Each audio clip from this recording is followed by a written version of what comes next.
will these boats see each other at their championships? Cal goes to Weira, right? Cal goes to Weira, and Iona is from here. They go to the Dadvale, so they might not. Although Cal has been known to come east, yeah. So hard to know where they'll end up at the end of the season. It's sort of it's going to be interesting to see whether this COVID break has given some folks more or fewer opportunities for how they're going to end their seasons. Yeah.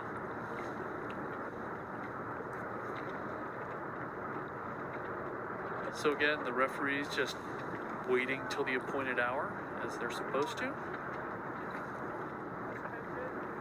Ooh. Attention. Go. All right. And the race is off. And again, this Iona crew, very, very solid in the morning race. Yep. And you can already see them just very decisive catches, blades going in. Almost a little too hard, but it's up in a start, and they're just getting their rhythm down. The Cal crew went out pretty well this morning, actually. They just didn't have the base speed to maintain it.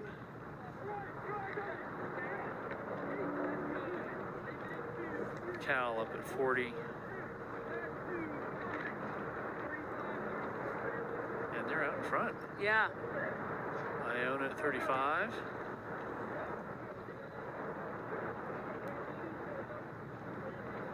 Again, the Cal coxswain can't see the Iona crew at this point, so ideally their bowman is telling them what's going on.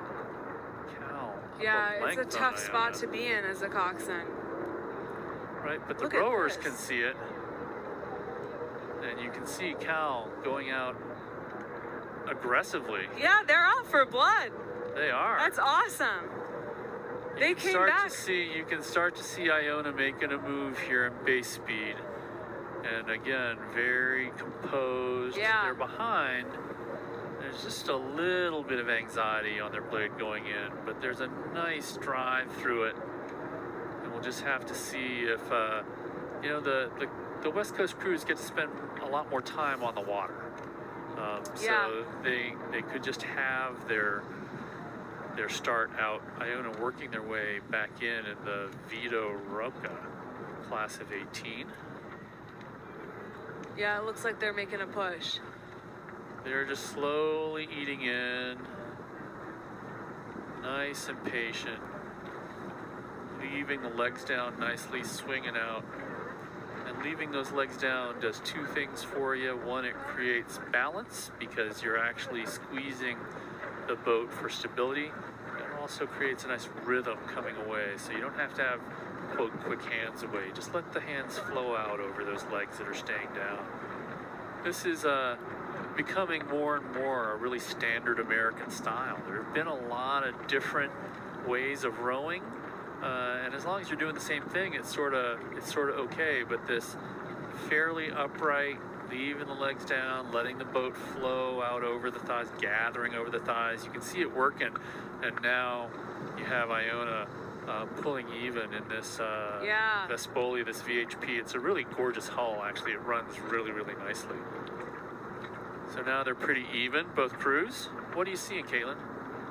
Oh my gosh, I've just been watching the bow balls. I'm trying to figure out who's ahead. This is such a great way to come into the second half of the race, honestly, I think, for both crews.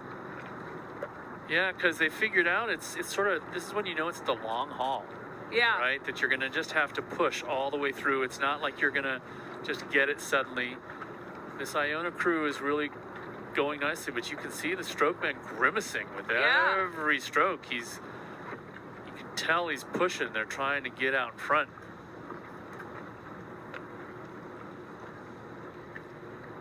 Both coxswains calling for it.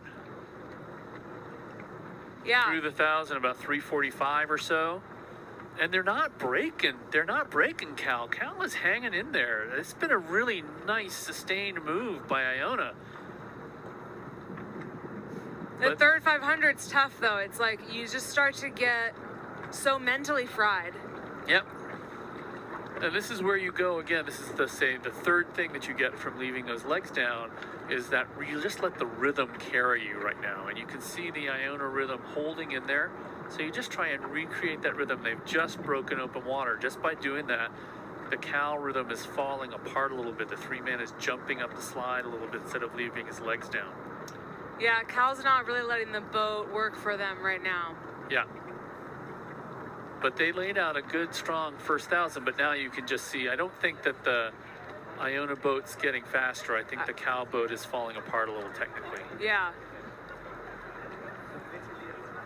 And that can happen so easily, you know, when you start to get tired, if you're a little bit less supported, even if you just get out of the rhythm for one stroke, you know, if you're not able to get it back, then it's... Yeah, the boat becomes unstable, and then the other guy's like, whoa, what's going on? Yeah. Instead of saying, oh, here we are. Yeah. Here we are. Here we are. Every stroke.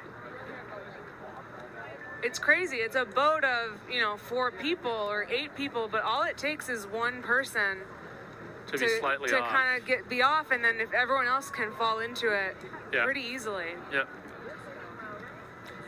So again, Iona just coming into a nice rhythm here like they had this morning. A little bit more throwing the bodies around. They're probably tired from the first race. But this is when, you know, how you row when you're tired is how you're going to row at the end of your race at the end of the season. Yeah. So this is when you have to focus in and really keep making it going. And you can see the three-man in the Iona 4 just, again, really working on leaving the legs down, on trying to swing out with the stroke. Stroke is clearly a racer. Yeah. You just tell from the way he goes, and the three-man is there sort of keeping him in check a little bit. Yep. But in the best possible way, the best synergy between that pair.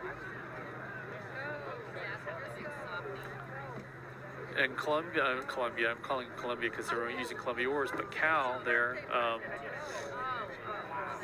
again, just losing a little bit of rhythm.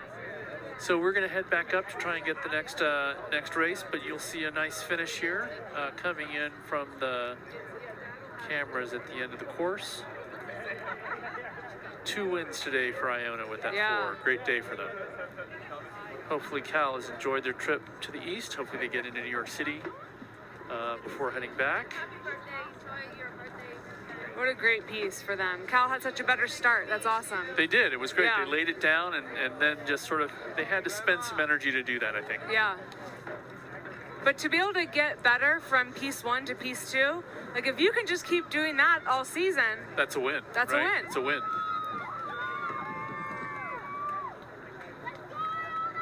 So it looks like a good call for their coach to bring a crew all the way from California to race here. Absolutely. And it allows us to really have this national lightweight invitational.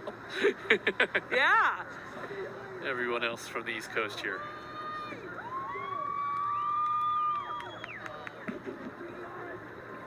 Iona now heading to the line. So this is looking like Mercyhurst and Harvard. Yes. Mercyhurst B and Harvard B. It should be Mercyhurst B and Harvard B. In the second of 4 lightweight rows. And there's Cal coming across at the finish. All right. Yeah, so this should be Mercyhurst B and Harvard B in the second of 4 lightweight races. Definitely a more pleasant afternoon than it was in the morning. Oh, yeah. Sun's out. I'm getting some energy from the sun, you know? There you go. For those of you who can't see her, though, Caitlin is out here in her full Patagonia, super puffy, with the full hoodie on and her dark glasses. Yeah, so like a square inch of me is getting some more energy from Pretty the much sun. like that. That and her rainbow-colored. She's got blues and greens on 5 of her